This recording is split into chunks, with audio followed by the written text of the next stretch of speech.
Assalamualaikum warahmatullahi wabarakatuh. Kita ketemu lagi di video ini dengan topik yang baru, dengan topik yang lain. Sekarang saya ingin berbagi ilmu lagi. Berbagi ilmu tentang ilmu. Jadi banyak sekali kajian-kajian ilmu dalam kehidupan ini yang menarik. Baik dari agama, ya, dari ilmu pengetahuan maupun dari kehidupan. Dari kehidupan ini, dari agama itu sudah jelas ya, perintahnya, dasarnya, ya, kemudian tujuan fungsinya apa dan sebagainya. Ilmu itu untuk mencari kebenaran, bukan untuk kesombongan, bukan untuk disalahgunakan. Ilmu itu harus bermanfaat dan untuk kemanfaatan, terutama untuk peningkatan kualitas diri, supaya semakin lurus hidup kita, supaya semakin terarah, ya, supaya semakin menemukan kebenaran dan semakin taat kepada agama dan Allah Subhanahu wa taala, gitu ya. Saya jadi ingat ucapan seorang ulama atau siapa lagi, tapi bagi saya itu menyentuh gitu ya, tentang kebenaran ini. Jadi kata beliau tuh begini, dalam hidup ini kita belum menemukan kebenaran, belum menemukan kebenaran-kebenaran yang mencerahkan kita, yang lalu kita pegang sebagai pedoman hidup kita, gitu ya. Pertanyaan si ulama itu, lalu selama ini kamu kemana aja? Hidup kamu ngapain aja? Dipakai untuk apa saja? Sehingga sekian puluh tahun kamu hidup di dunia, kamu tidak menemukan kebenaran. Lalu dia berkata begini, yang paling aku takutkan dalam hisab kelak di yaumil akhir adalah, di depan Tuhan, aku belum menemukan kebenaran. Jadi ke yang tadi lagi, hidup ini ngapain aja, kemana aja? Kebenaran di sini begini ya, kita kan sudah punya agama, kita sudah sebagai seorang muslim, kita punya Al-Quran dan punya Rasulullah sebagai pedoman hidup.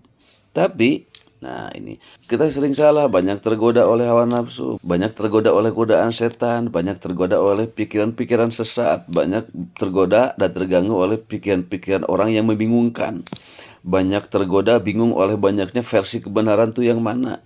Jadi walaupun kita muslim, seorang Islam, kita belum tentu sudah benar dan belum tentu sudah memegang kebenaran. Apa buktinya? Allah sendiri mengatakan, memerintahkan. Dalam surat Al-Fatihah ada ayat, ihdinas suratul mustaqim. Tunjukkanlah kami ke jalan yang benar. Suratul mustaqim. Kan pertanyaannya atau logikanya, bila kita sudah beriman kepada Allah, sudah memiliki agama Islam, mengapa Allah selalu memerintahkan itu? Bahkan berapa kali? Bukan satu kali, dua kali. 5 kali minimal dalam sehari. Ya, 17 kali dalam sholat, jumlah rakaat. Belum saat-saat yang lainnya, dalam pengajian, dalam berzikir, itu ihdinas siratal mustaqim. Itu sering kita ucapkan setiap hari, entah berapa puluh kali sehari. Padahal kita sudah beragama Islam dan seorang muslim. Jadi ini apa artinya? Artinya kita punya Allah, Al-Quran dan Rasulullah itu hanya baru dasar saja. Pada faktanya belum menjadi pegangan kita semua. Dan kita masih mudah tergoda, terganggu oleh kesalahan-kesalahan yang lain. Oleh ideologi-ideologi lain, oleh pikiran-pikiran yang lain, oleh pikiran-pikiran yang menyesatkan. Sehingga Allah terus-terusan memerintahkan setiap hari minimal 5 kali atau 17 kali dalam kewajiban sholat, kita terus-terusan kepada Allah minta ihdinas siratal mustaqim, ihdinas siratal mustaqim, ihdinas siratal mustaqim. Ya, ya Allah tunjukkanlah aku jalan lurus, kerja yang lurus, kepada yang lurus, siratal mustaqim. Artinya beragama Islam saja, ngaku muslim saja belum cukup. Kita harus terus-terusan minta kepada Allah ditunjukkan ke jalan yang lurus. Pertanyaannya, jalan yang lurus itu apa? Ya, gitu. Jawabannya bisa hidayah dari Allah, bimbingan dari Allah, supaya kita tetap berada dalam keputusan yang benar, pikiran yang benar, jalan yang benar, tidak tergoda oleh godaan-godaan setan yang terkutuk, tidak tergoda oleh pikiran-pikiran yang menyimpang, tidak tergoda oleh ajakan-ajakan salah, ya. Kita sudah mengakui Allah sebagai Tuhan, sudah beragama Islam, jangan bangga dulu. Karena tetap kita belum tentu selamat kalau oleh Allah tidak diberikan ihdinas siratal mustaqim. Kalau oleh Allah tidak diberikan hidayah. Apakah setiap muslim itu sudah dapat hidayah? Ya tidak. Baru beragama di jalan yang benar. Tapi hidayah perilaku, petunjuk, sikap yang benar, ya, kepekaan hati, zauk yang tajam, kita belum banyak yang benar, itu termasuk saya sendiri. Itulah makanya kita selalu diperintahkan oleh Allah untuk meminta petunjuk, meminta jalan yang lurus, ihdinas siratal mustaqim, gitu. Jadi gambarannya begitulah kira-kira. Jadi menjadi muslim saja belum cukup, sudah beragama Islam juga belum cukup. Kita harus betul-betul istiqomah. Nah kan istiqomah itu yang beratnya, ya, konsisten dalam ketaatan, dalam memegang prinsip, dalam ibadah, dalam beramal dan sebagainya, ya. Yang kedua, faktanya dalam hidup ini kita sering bingung tentang kebenaran, ya. Banyak versi kebenaran, ada kebenaran agama, kebenaran versi filsafat, kebenaran ilmu pengetahuan, kebenaran para pemikir. Pemikirnya banyak, berbeda-beda, tapi juga banyak yang benar. Benarnya banyak, apalagi para ulama. Kalau mereka sudah berbeda pendapat, berdiskusi, berpolemik, ulama ini benar, ulama ini benar, ulama ini benar. Benar yang mana? Ulama mana yang perlu kita ikuti? Kan gitu. Kita sebagai umat sering dibingungkan oleh berbagai versi kebenaran, ya, penjelasan dari agama yang dijelaskan oleh para pemikir, intelektual, cendekiawan, dan para ulama, para ustadz dan sebagainya, ya. Nah, pengajian kita kali ini atau berbagi ilmu kali ini saya ingin menjelaskan itu, ya, berbagi ilmu. Insya Allah ini bermanfaat. Jadi ada 5 derajat kebenaran di dalam kehidupan nih. Nah, uniknya lagi, ini istilahnya dari guru saya, Lahul Fatihah. Ada 5 derajat kebenaran yang orang kaum muslimin terutama harus tahu dan harus berpegang. Dan ini memperjelas gitu ya, derajat-derajat kebenaran yang ada dalam kehidupan itu, ya. Ini istilah Sunda lagi. 1, yang tertinggi, kebenaran utama, kebenaran tertinggi, yaitu kebenaran patok. Apa itu patok? Saya kira kita tahu semuanya. Patok itu batasan, ya, batasan. Jadi batasan tanah, wilayah itu dipatok pakai patok yang jelas gitu, ya. Patok di sini artinya maknanya adalah pegangan, kebenaran mutlak, kebenaran utama. Apa itu? Al-Qur'an. Kebenaran dari Allah Subhanahu wa taala. Jadi ini kebenaran Tuhan. Apa kebenarannya? Al-Qur'an. Kitab suci Al-Qur'an adalah patok, ya. Itu derajat kebenaran paling tinggi yang siapapun tidak bisa menolak, membantahnya, ya, yang semua kaum muslimin harus mengimaninya. Pokoknya kalau sudah bunyi Al-Quran, itulah kebenaran tertinggi. Hadis Nabi, pikiran manusia, pikiran ulama, pikiran manusia harus di bawahnya semuanya, ya. Nah, Al-Quran, Al-Qurannya yang mana? Kan orang punya persepsi, kan orang punya tafsir. Al-Quran itu apa maksudnya, kan gitu. Maksudnya adalah seluruh ayat-ayat Al-Quran yang belum diterjemahkan, yang belum dijelaskan oleh hadis Nabi, yang belum ditafsirkan oleh para ulama, dan belum dijelaskan oleh para ilmuwan. Intinya belum ada campur tangan manusia. Nah itu. Jadi Bismillahirrahmanirrahim, Ar-Rahmanirrahim, Maliki Yaumiddin, Iyyaka na'budu wa iyyaka nasta'in, terus sampai waladdallin. Teks murni, tidak ada tafsir dan terjemahan. Qul huwallahu ahad, Allahu samad, lam yalid wa lam yulad wa lam yakul lahu kufuwan ahad. Titik. Qul ya ayyuhal kafirun la a'budu ma ta'budun wa la antum ma'buduna ma'bud. Terus sampai lakum dinukum waliyadin. Titik. Tidak ada tafsir, tidak ada penjelasan hadis Nabi. Atau ayat yang lain, arsala rasulahu bil huda wa dinil haq liyudhhiruhu 'ala dini kulli wa kafa billahi syahida. Itu semuanya kebenaran patok gitu. Jadi semua ayat Quran, ya, dalam surat-surat dari Bismillah sampai ayat yang terakhir, dari surat Al-Fatihah, Al-Baqarah sampai surat An-Nas, itulah kebenaran patok, kebenaran mutlak. Semua kebenaran yang kita temukan, kebenaran manusia, bahkan kebenaran hadis-hadis Nabi, di bawah kebenaran itu semuanya. Jadi kalau ada orang menemukan fakta-fakta ilmiah, ilmu pengetahuan yang bertentangan dengan Al-Quran, salah, itu sudah pasti, gitu saja, ya. Salah, jangan diikuti, ya. Tapi kalau ilmu pengetahuannya benar, metodologinya benar, ya, prosesnya benar, ya pasti akan menghasilkan penemuan yang benar. Dan itu pasti akan sesuai dengan firman Allah, sesuai dengan ajaran Islam. Dan itu sudah banyak buktinya, ya. Ribuan temuan-temuan baru teknologi di zaman modern itu sesuai dengan ajaran Islam, ya, dengan Al-Quran dan hadis Nabi, mendukung kebenaran Al-Quran dan hadis Nabi, ya, mendukung fakta-fakta ilmiah yang sudah digambarkan dalam Al-Quran dan hadis-hadis Rasulullah. Itu sudah pasti begitu. Jadi karena Allah adalah kebenaran, Rasulullah adalah penjelas kebenaran, maka kebenaran ilmu pengetahuan pasti akan mendukung, akan sesuai, ya, akan matching, akan klop dengan ajaran Islam. Itu, ya. Itu satu, kebenaran patok sebagai patokan kaum muslimin hidup dalam menjalani hidup di dunia ini, gitu. Itulah kebenaran paling utama. kata manusia itu isinya kekerasan, isinya ketegasan kepada orang kafir dan sebagainya. Benar pokoknya mah. Pikiran itulah yang salah semuanya. Ya, apalagi dari orang-orang non-muslim, dari orang kafir, dari orang-orang yang tidak beriman kepada Al-Quran, kepada Allah, atau mencari-cari kesalahan Al-Quran, mencari kesalahan-kesalahan ajaran Islam, sehingga pikirannya negatif pada ayat Quran. Ya sudah, itu jangan diikuti. Itu. Pokoknya bagi kaum muslim, bagi orang Islam, Al-Quran adalah kebenaran mutlak, pegangan hidup bersama, dan kebenaran yang paling tinggi, yang tidak ada kebenaran apapun di atasnya. Nah, itu ya. Itu pegangan. Ya, jadi bila ada pemikiran-pemikiran ulama, bila ada pemikiran-pemikiran para filosof dan para ilmuwan, ya, para pemikir, siapapun, ya, yang bertentangan dengan ayat Quran, buang itu semua. Al-Quran yang kita pegang sesuai dengan teksnya, begitu. Ya, sebelum yang lain-lain ini, ya, nanti kebenaran mereka, kebenaran para ulama, kebenaran para ilmuwan, kebenaran para pemikir, ada tahapnya lagi, ada derajatnya. Ya, itu satu, kebenaran patok, kebenaran utama. Ya, la ilaha illallah Muhammadar Rasulullah, itu sudah kebenaran mutlak. Dzalikal kitabu la raiba fihi hudal lil muttaqin. Itulah Al-Quran, tidak ada keraguan padanya, petunjuk bagi orang-orang yang bertakwa. Benar, mutlak, itu sudah. Pegang sampai mati. Nah, itu ya, memegang keyakinan kebenaran yang pertama, kebenaran di wilayah patok. Gitu. Semua kebenaran manusia harus di bawah ini, di bawah kitab suci Al-Quran. Ya.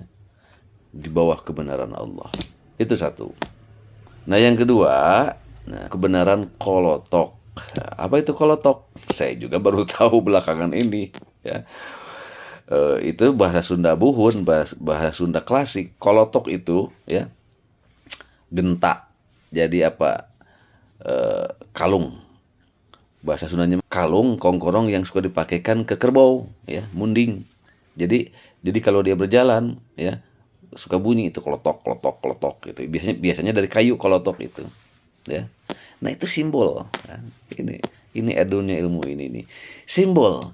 Jadi kolotok itu bila ada kerbau pulang ke kandang di sore hari, ya, mereka berjalan dengan petani ke kandangnya, ya, itu orang-orang di sekitar rumah petani itu mendengar ada suara kolotok. Artinya itu tanda simbol, ya, yang memberitahukan dan menjelaskan bahwa si petani dan kerbaunya sedang pulang ke kandang. Artinya itu penjelas, informasi penjelasan. Nah, ini kebenaran kedua, kebenaran bayan, kebenaran bayaniyah, kebenaran penjelas, kebenaran hadis-hadis Nabi yang sahih dan mutawatir. Dalam ilmu Al-Quran, dalam studi ilmu Al-Quran, ini disebut kebenaran bayaniyah, kebenaran penjelas. Dan kita sudah tahu bahwa Rasulullah, hadis-hadis Nabi adalah penjelas ayat-ayat Al-Quran. Kan begitu. Perintah sholat, puasa, ya, haji dan sebagainya. Banyak dalam Al-Quran tidak dijelaskan secara rinci. Rincinya, penjelasannya ada di dalam hadis-hadis Nabi. Jadi, hadis-hadis Nabi atau kebenaran Nabi, kebenaran Rasulullah adalah kebenaran kedua di bawah kebenaran Allah. Ya, kebenaran kolotok adalah penjelas kebenaran patok. Kebenaran hadis Nabi adalah penjelas dari ayat-ayat Al-Quran. Kan begitu. Itu tuh dua derajat kebenaran tertinggi, ya, pegangan kaum muslimin. Ini belum ke manusia, belum ke para ulama, belum kepada ilmu pengetahuan modern. Jadi itu, ya, derajat kebenaran kedua tertinggi sebagai pegangan hidup kaum muslimin setelah Allah dan kitab suci Al-Quran adalah Rasulullah dengan hadis-hadisnya. Itu, ya. Segala macam persoalan, segala macam kebingungan, segala macam masalah, segala macam pertanyaan, segala macam mencari kebenaran, tanyakan kedua ini sebagai pedoman. Ya'udu ilallah war rasul. Aduh, kayak ustaz ya. Nah, itu. Makanya Persis itu Persatuan Islam, simbolnya adalah kembali kepada Quran dan Sunnah. Nah, maksudnya ini Al-Quran dan As-Sunnah. Ya. Nah, kalau di Barat, kembali kepada kitab suci atau kepada Bible, kepada Injil itu disebutnya fundamentalis. Kaum fundamentalis yang kaku, gitu lah. Karena mereka menjawab persoalan-persoalan modern dengan Bible dan dengan Bible atau Injil yang tidak menjawab semua persoalan, gitu. Justru kritik datang dari mereka sendiri, dari orang-orang barat sendiri, dari para pemikir Kristen sendiri. Jadi fundamentalisme itu negatif di kalangan mereka, yaitu kekakuan berpikir bahwa segala persoalan harus dikembalikan kepada Bible, kepada Injil gitu. Nah, ini bedanya dengan Islam. Kalau dalam Islam kitab suci justru adalah petunjuk utama, pegangan utama, ya. Dan menyebut fundamentalis dalam pengertian negatif tadi salah. Jadi fundamentalisme itu dalam aliran pemikiran Islam tidak cocok dikenakan kepada kaum muslimin. Karena fundamentalisme itu justru adalah kebenaran tertinggi sebetulnya. Nah, ini yang menarik nih ya. Dalam studi pemikiran Islam di Indonesia, di kalangan kaum muslimin ya, di era modern ini, ada aliran namanya fundamentalisme Islam, skripturalisme Islam. Dalam studi-studi barat ini negatif. Gitu. Karena kekakuan tadi harus selalu berpegang kepada teks-teks ayat suci Al-Quran.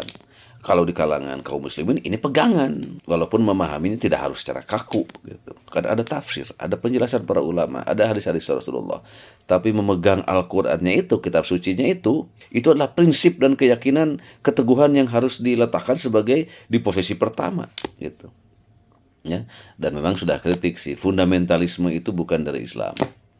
Makanya saya bilang di video-video yang lain, kita jangan mudah ya menerapkan konsep-konsep yang tadinya dari pemikiran barat, dari dunia barat ya, dipakai langsung menjelaskan masyarakat muslim. Banyak tidak tepatnya, banyak biasnya gitu ya. Jadi jangan suka gagayaan tapi nggak ngerti istilah ya, nomenklaturnya tidak paham betul. Fundamentalisme, radikalisme, itu sama itu ya. Banyak salah dalam menjelaskan masyarakat muslim karena memang beda konteksnya ya. Termasuk terorisme gitu ya. Karena dalam Islam itu nggak ada teror itu, nggak ada terorisme itu. Oh, terorisme itu sudah pasti ajaran sesat, itu saja. Terorisme itu sudah pasti ajaran yang bertentangan dengan ajaran Islam. Kan begitu akal sehatnya. Nah, sekarang banyak terorisme itu disematkan, ya dituduhkan kepada kalangan Islam. Nah, ini di sini mulai ada perdebatan diskusi. Apa maksudnya?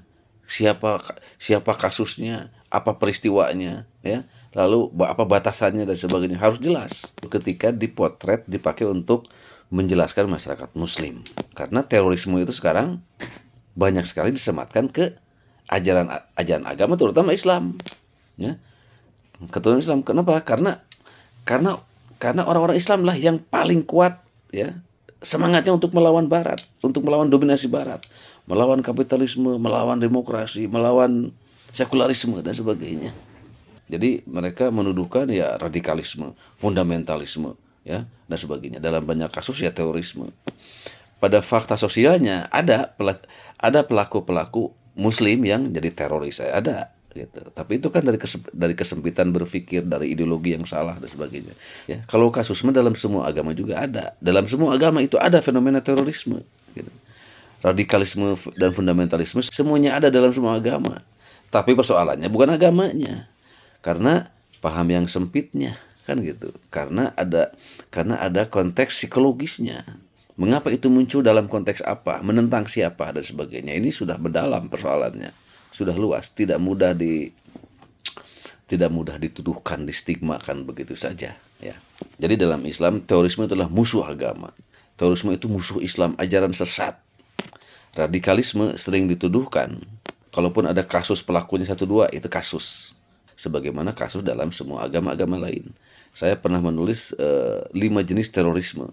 Ada terorisme agama, terorisme jihad, ada terorisme psikopat. Ya, terorisme yang disebabkan karena sakit jiwa para pelakunya. Ya, ada terorisme dendam, ada terorisme intelijen, terorisme yang dilakukan oleh intelijen berbagai negara. Di Amerika ada CIA, di Rusia dulu ada KGB, di Israel ada Mossad, di Indonesia ada BIN. Jadi di berbagai negara ada itu intelijen. Dan intelijen itu banyak yang disinyalir juga melakukan terorisme untuk terorisme dalam konteks satu berperang dengan negara lain ya. Yang kedua mempertahankan kekuasaan, atau ketiga menyerang musuh-musuhnya dalam negara gitu. Macam-macam lah ya. Itu. Oke, kembali lagi ya. Kebenaran kedua ya, yaitu kebenaran Nabi, kebenaran bayaniyah, kebenaran penjelas dari ayat-ayat Quran ya, yang menjelaskan seluruh tata cara ibadah, seluruh aspek-aspek ajaran Islam ya, seluruh perintah-perintah yang dalam Al-Qur'an hanya perintahnya aqimus shalah ya wa atuz zakah gitu ya. Eh, Dijelaskan secara rinci dan gamblang di dalam hadis-hadis Nabi. Nah, hadis-hadis Rasulullah atau kebenaran kedua ini juga harus dipegang sebagai kebenaran tertinggi, yang kebenaran lebih tinggi di atas kebenaran manusia. Gitu. Nah, karena Rasulullah adalah pedoman hidup, karena Rasulullah ada al-amin, karena Rasulullah adalah uswatun hasanah, karena Rasulullah adalah nabi terakhir, khatamun nabiyyin, karena Rasulullah akhlaknya paling mulia di muka bumi sebagai nabi utusan Allah, maka Rasulullah, kebenaran nabi harus dipegang sebagai kebenaran kedua di bawah kebenaran Allah atau kebenaran Al-Qur'an. Dan tidak ada pertentangan, konflik antara kebenaran hadis Nabi dengan kebenaran Al-Quran. Nah, sekarang yang ketiga, kebenaran di bawahnya lagi. Ini yang menarik, kebenaran borontok. Borontok itu apa? Coba, di orang Sunda. Orang Sunda pasti pada tahu lah ya. Borontok itu warna-warni bulu ayam.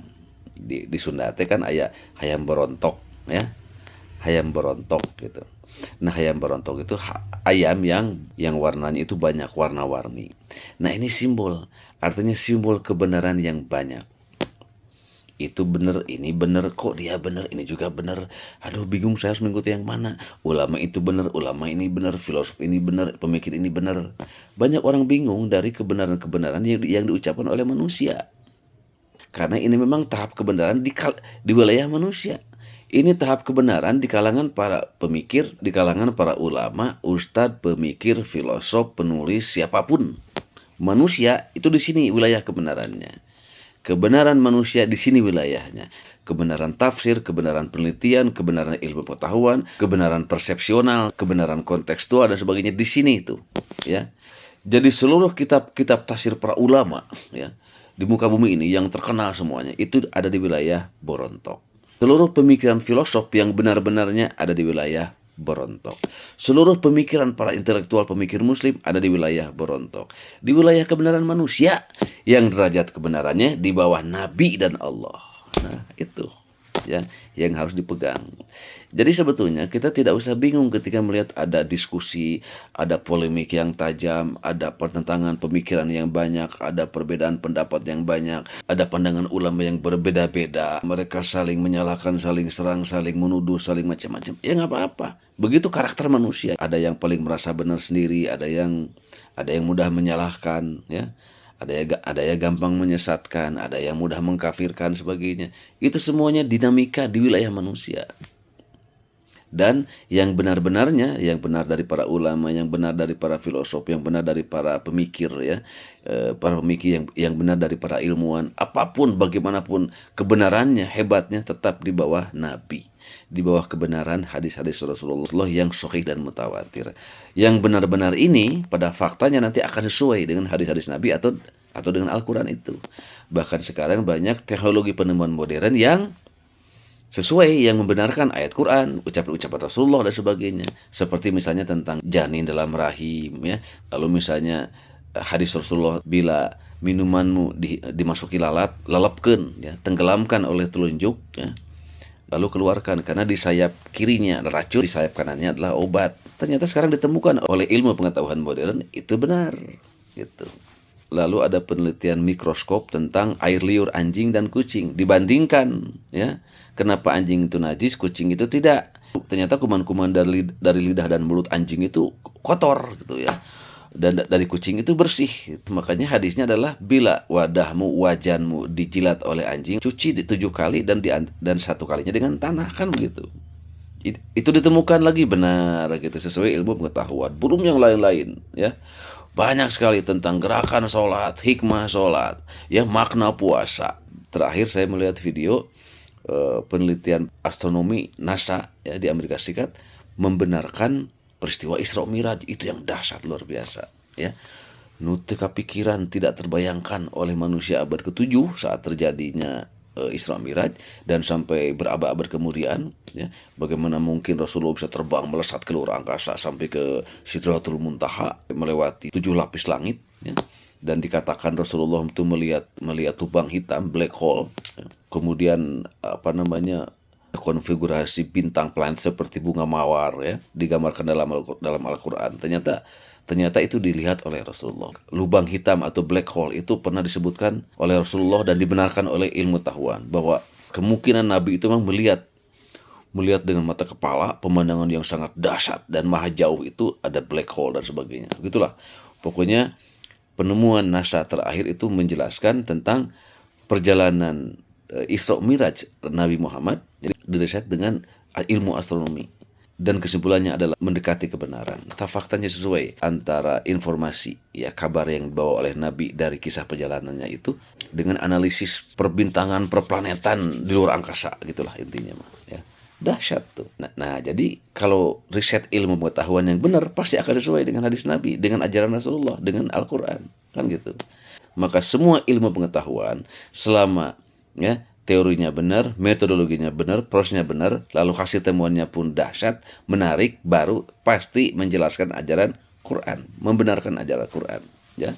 Ini dalam pemikiran sering disebut dengan a priori, ya, yang itu negatif. Membenar-benarkan padahal kita belum tahu, membenarkan kita padahal kita belum riset, belum penelitian, ya, itu dalam pengetahuan. Tapi kalau sudah keyakinan agama, tak peduli, ya, a priori itu nggak apa-apa, ya, lakukan saja. Kan bahwa Rasulullah itu pasti benar, itu a priori sebetulnya, tapi dasarnya keyakinan, ya. Tapi karena yang kita pegang, yang kita yakini itu memang benar, keyakinan kita memang mutlak, ya akhirnya temuan-temuan ilmu pengetahuan membenarkan ucapan-ucapan Nabi dan ayat-ayat Quran, gitu ya. Oke, kembali lagi. Jadi kebenaran berontok. Nah, jadi sekali lagi kita nggak perlu bingung bila menghadapi berbagai perbedaan pendapat, perbedaan pemikiran, perbedaan penjelasan, konflik dan polemik di kalangan para ulama, antara ulama-ulama NU, Muhammadiyah, ya, Persis, Ahlussunnah wal Jamaah, Salafi Wahabi dan sebagainya. Kan ulama-ulama mereka itu banyak yang bertengkar, berpolemik, ya, berdiskusi, berbeda pendapat, saling menyalahkan, saling melemparkan tuduhan dan sebagainya. Nggak apa-apa, karena itu karakter kebenaran di wilayah berontok tuh begitu.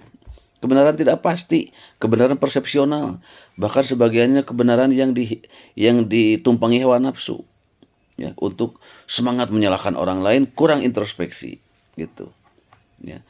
Dan banyak kebenaran itu walaupun pakai ayat Quran atau hadis Nabi, tujuannya lebih untuk meneguhkan kebenaran diri, bukan untuk mencari kebenaran. Banyak itu. Banyak orang berpolemik, berdebat pakai ayat Quran, hadis Nabi, seolah-olah inilah yang benar, padahal dia sedang meneguhkan kebenarannya sendiri, kebenaran kelompoknya sendiri, dan itu banyak. Jadi sebetulnya tanpa sadar, pikirannya dulu diutamakan, dikedepankan, lalu Quran dan hadis dipakai sebagai backup. Nah, ini yang salah, terbalik. Harusnya Al-Quran dulu, hadis Nabi dulu, pikiran disiapkan sebagai backup, sebagai argumen untuk mendukung kebenaran Quran dan hadis ini. Harusnya begitu. Walaupun dalam perdebatannya nanti tidak sederhana, cukup rumit, ya nggak apa-apa. Tapi yang penting argumentasi itu harus digunakan untuk mendukung Al-Quran, untuk mendukung Rasulullah, untuk mendukung kebenaran Nabi. Seluruh riset ilmu pengetahuan manusia harus dalam rangka membuktikan kebenaran Al-Quran, harus dalam rangka menguatkan kebenaran Nabi. Nah, begitu dalam Islam itu. Nah, inilah pedomannya yang ini tadi, ya, Al-Quran, hadis Nabi, ketika baru kebenaran manusia, kebenaran relatif. Jadi tidak usah bingung menghadapi berbagai perbedaan pendapat, diskusi, perdebatan di kalangan ulama, pemikir, manusia yang lainnya. Santai saja. Bagi umat Islam enak, sudah punya pegangan, tenang.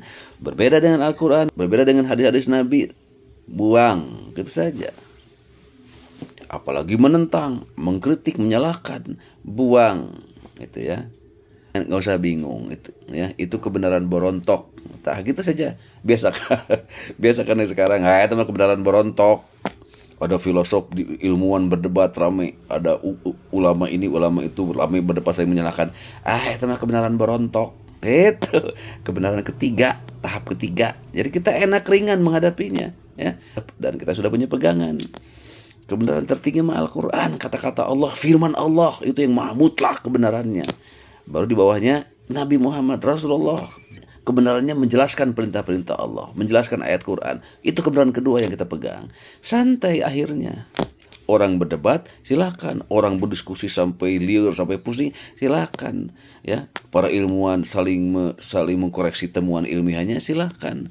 Cuma kebenaran semua antum itu adalah kebenaran berontok, gitu, ya. dan yang benar-benar, dan semua yang benar-benar di antara mereka ini pasti sesuai dengan hadis Nabi dan Al-Quran. Gitu ya. Enak kita melihat agama kalau begini ya. Tenang dalam memegang kebenaran, mencari kebenaran, dan memilah-milah kebenaran, dan menyusun derajat kebenaran gitu ya. Nah yang keempat, kebenaran osok. Osok itu apa? Bahasa Sunda tuh osok tuh suka, suka ini, suka ini, suka itu, suka ini ya. Osok kali itu, osok kali osok itu, osok kieu. Jadi kebenaran tergantung situasi, kebenaran tergantung kepentingan. Nah ini kebenaran lebih rendah lagi di bawah kebenaran berontok tadi. Misalnya riset, ya penelitian dilakukan, tapi karena bayaran, karena dibayar, tolong bikin riset ya yang menguatkan ini, yang membenarkan ini, nih 1 miliar misalnya. Nah itu kebenaran osok. Jadi karena uang, karena pesanan dibenarkan. Gitu. Nah survei politik di Indonesia itu semuanya levelnya itu kebenaran osok, demi pesanan, demi uang, demi kekuasaan. Ya, jadi misalnya calon yang lemah, partai yang lemah dibesarkan, ide yang lemah dibesarkan oleh hasil riset. Padahal tidak begitu faktanya. Tapi karena pesanan, duitnya gede, akhirnya realitas pun dibalikan. Ya, pikiran masyarakat itu dikendalikan, dipengaruhi supaya berubah, supaya berbeda, ya, supaya yang salah menjadi benar, yang buruk seperti menjadi baik, gitu. Yang belon puja-puja, yang dungu dihebatkan, gitu. Nah itu kebenaran osok. Jadi bahasa sederhana dalam sehari-harinya mah STMJ simbolnya itu. Sholat terus, maksiat jalan, gitu. Jadi amal dilakukan, kebaikan dilakukan, dosa dilakukan, maksiat pun jalan, gitu. Nah ini kebenaran tergantung situasi. Kalau situasinya mendukung, menguntungkan, oke, gitu. Kalau tidak, nggak mau. Gitu. Nah itu kebenaran osok, kebenaran yang lebih rendah dari kebenaran pikiran, teori, perdebatan, ilmu pengetahuan manusia. Di sini mah kebenaran pragmatis. Nah, jadi kalau kebenaran berontok adalah kebenaran persepsional, ya pemikiran, ilmu dan sebagainya. Kalau ini kebenaran politik. Nah, ada di sini. Makanya para politisi itu gak punya kebenaran. Kalaupun punya, kebenarannya rendah. Sangat rendah, kebenaran diosok. Karena politisi itu melakukan segala sesuatu berdasarkan kepentingan. Kepentingan partai, kepentingan bos partai, kepentingan kekuasaan, kepentingan kursi dan sebagainya. Ya. Atau dalam level individu, kebenaran tergantung situasi. Saya sekarang begini, besok kan beda. Kamu kok kemarin bilang begini, kok sekarang beda? Beda situasi. Nah gitu. Ya. Termasuk nih ceramah-ceramah para ustadz yang segan tidak mau menjelaskan ketegasan Al-Quran, ancaman Allah di depan para penguasa, di depan para pejabat, di depan para politisi. Jadi ceramah yang pilih-pilih ayat karena takut menyinggung, takut tidak enak, takut tidak terpakai lagi, takut jabatan hilang, takut kehilangan masa. Itu adalah ceramah yang kebenarannya kebenaran osok. Itu bahaya tuh.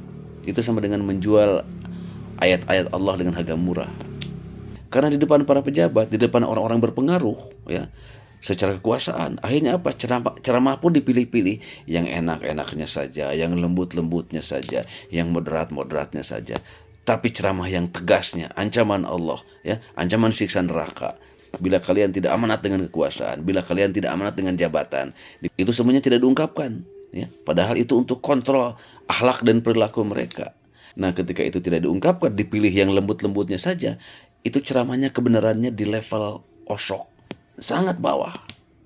Kebenaran tidak bermutu, tidak beribawa, kebenaran yang lemah.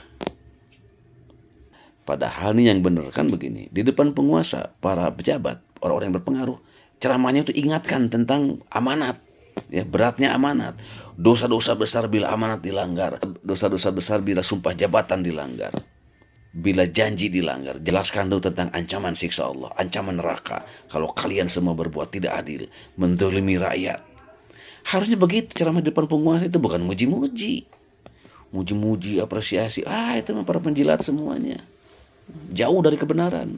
Yang mereka suguhkan bukan kebenaran, tapi kepentingan. Dan ini nih, fulus. Selama ceramah mereka pilih-pilih, tidak tegas, takut pada jabatan, takut pada atasan, ya. Itu tuh kebenaran osok, ya. Kebenaran berdasarkan kepentingan, kebenaran berdasarkan situasi. kebenaran pragmatis, kebenaran oportunis. Itu kan memang rendah sekali orang-orang begitu. Ya, mudah-mudahan kita selamat dan tidak menganut kebenaran di level ini. Ya, oke, kepanjangan. Yang terakhir adalah kebenaran suksok. Apa suksok? Simbol bahasa Sunda lagi menarik. Suksok itu sok, tah. Jadi simbol dari perilaku menyuguhkan segala ada, memberikan segala ada, menyediakan segala ada. Itu suksok. Wah, suksok segala dibikun, segala diberean. Ya. Ini kebenaran yang paling bawah, yang paling jauh dari Allah, dari wahyu, dari Al-Qur'an, dari Rasulullah. Kebenaran campur aduk. Yaitu sebuah masyarakat di mana di situ yang benar dan salah, ya, keburukan dan kejahatan, kesalahan, kebatilan dan kejahatan, keburukan dan kebaikan, agama dan musuh agama, yang benar dan yang salah, semuanya campur aduk dalam sebuah sistem sosial. Ini adalah kebenaran di barat, yang jauh dari kebenaran wahyu, ya, yang jauh dari petunjuk dan hidayah. Di barat itu kan kita tahu, ya, disiplin hebat, kerja keras hebat, tepat waktu hebat, memenuhi janji hebat, betul nggak? Komitmen pada aturan hebat, menghargai orang hebat, kemanusiaan hebat, semuanya, kebersihan hebat, semuanya hebat, melebihi kehidupan, melebihi realitas kehidupan kaum muslimin. Tapi di situ juga pergaulan bebas, perzinahan, perjudian bebas, betul nggak? Kemudian free sex, LGBT, bahkan LGBT di banyak negara maju dilegalkan sebagai undang-undang, gitu. Miras bebas. Jadi antara benar salah, kebenaran dan kesalahan, kebatilan dan kebenaran, semuanya bercampur aduk dalam sistem, semuanya ada, semuanya legal, dibolehkan. Nah, itu kebenaran suksok, wah segala ada, kan gitu. Judi legal, mabok legal, miras legal, LGBT legal, free sex legal, hidup serumah tanpa menikah udah biasa, diakui sebagai norma umum. Yang penting suka sama suka, kan gitu. Punya anak tidak menikah biasa saja, tidak ada rasa malu. Nah di pantai-pantai berbikini bahkan telanjang biasa aja sebagai sebuah norma di pantai itu, ya begitu gitu. Kecuali inti-intinya dari titik-titik seksualitas dan birahi mereka, ya, hanya ditutup dengan benang, dengan kain yang tipis, berjalan-jalan bebas di pantai di depan laki-laki, nggak ada rasa malu, persis kayak binatang. Tapi di sisi lain kehidupan mereka disiplin, ya, kerja keras, taat hukum, humanis kemanusiaannya luar biasa, sayang binatangnya luar biasa, betul nggak? Jadi antara ekstrim kebaikan dengan ekstrim keburukan, semuanya hidup bersatu menjadi sebuah sistem. Itulah alam demokrasi. Demokrasi itu yang paling jauh dari kebenaran, jauh dari wahyu Allah, dari Nabi Muhammad, dan dari hidayah. Demokrasi itu, makanya demokrasi bermasalah di mana-mana, termasuk di Amerika Serikat, di negara-negara maju sama. Dan kita rasakan sekarang di sini, demokrasi itu memberikan peluang kepada orang-orang yang tidak bermutu, tidak berkualitas, ya, tidak ada kualitas sama sekali, menjadi pemimpin negara, menjadi para pemimpin, menjadi gubernur, menjadi presiden, wakil presiden. Kelemahan demokrasi itu pertama, one man one vote, ya, memilih pemimpin negara sebagai sebuah tindakan yang sangat penting untuk negara ke depan.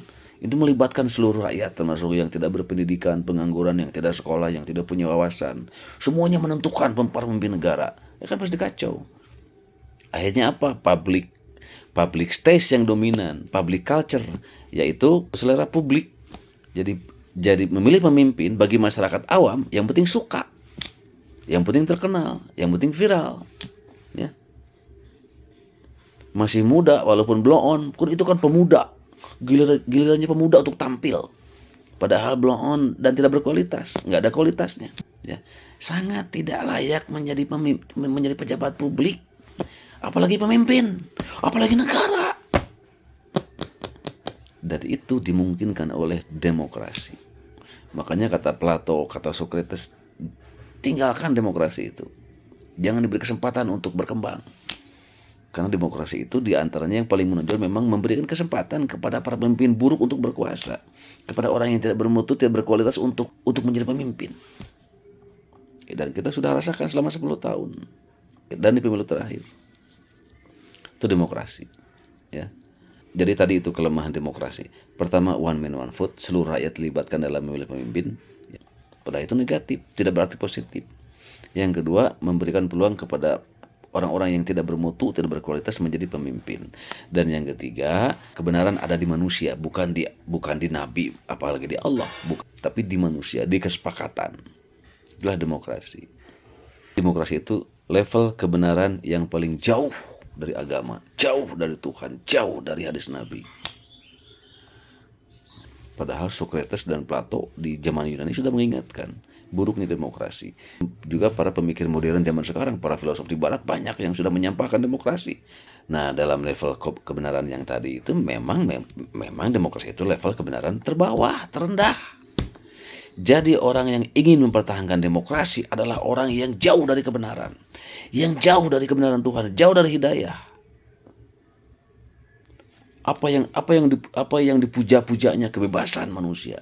Kebebasan tanpa arah, kebebasan tanpa kendali. Kebebasan tanpa bimbingan. Kebebasan tanpa agama. Makanya agama pun banyak diserang, disudutkan, dipersekusi, ya, di dalam demokrasi itu. Yang membawa surah-surah agama itu adalah sumber kebenaran, ya, dari Tuhan, dari Nabi, dilecehkan dalam demokrasi itu, dihina, dilecehkan, direndahkan, ya. Udah pergi ke Arab saja lu, tuh kontak tuh, kan penghinaan yang dari kebodohan yang luar biasa, yang jauh dari hidayah, dari kebenaran, ya. Orang-orang Yaman dan para habib-habib yang dari Timur Tengah itu, ini terlepas kontroversi Habib sekarang, ya, banyak jasanya dalam kemerdekaan, itu semua sekarang dilecehkan, dihina. Akibat demokrasi itu bebas ngomong apa saja, termasuk pada ulama-ulama yang tegas, yang pemberani menyuarakan kebenaran, mengkritik pemerintah, menyerukan gerakan moral, ya, dan sebagainya. Semuanya direndahkan, dilecehkan, karena demokrasi bebas ngomong apa saja. Nah, jadi demokrasi itu adalah wujud dari, ya, kebenaran terbawah yang jauh dari wahyu, dari kebenaran Tuhan, dari kebenaran agama, yaitu kebenaran suksok, kebenaran segala ada. Apa filosofi demokrasi sehingga dikatakan sebagai kebenaran yang terjauh dari agama, yang jauh dari petunjuk? Karena demokrasi itu mengandalkan manusia, gitu. Jadi kebenaran yang dasarnya adalah kesepakatan manusia, ya, pasti kebenaran yang rendah. Tidak punya pegangan, tidak punya wahyu, tidak ada petunjuk Tuhan. Karena tidak punya, bingung dan harus bagaimana, akhirnya kebenarannya ya sesama manusia dengan kesepakatan, gitu. Nah, itu level rendah dalam kehidupan tentang kebenaran, ya. Oke, saya kira cukup, ya. Itu tadi 5 level kebenaran dalam kehidupan, ya. Jadi kebenaran tertinggi wahyu Al-Qur'an, kebenaran Allah. Di bawahnya adalah kebenaran Nabi. Ketiga, kebenaran di kalangan manusia, ya. Di sini para ulama, para ilmuwan, para filosof, para pemikir dan sebagainya. Keempat, kebenaran berdasarkan kepentingan, ya, kepentingan pragmatis, oportunis, kepentingan jabatan, kekayaan, uang, sebagainya, kepentingan dunia, itu, ya. Kalau sudah ke kepentingan dunia, ya kebenaran pasti rendah, pasti lemah, ya, dan tidak berwibawa. Yang kelima adalah kebenaran terakhir yang paling rendah, kebenaran suksok, kebenaran campur aduk, hak dan batil, benar salah, semuanya bersatu, ya, dan itu legal sebagai sebuah sistem sosial. Contoh sebagai sistemnya adalah demokrasi. Itu aja, mudah-mudahan memberi ilmu baru, pemahaman baru, dan mencerahkan. Terima kasih. Assalamualaikum warahmatullahi wabarakatuh.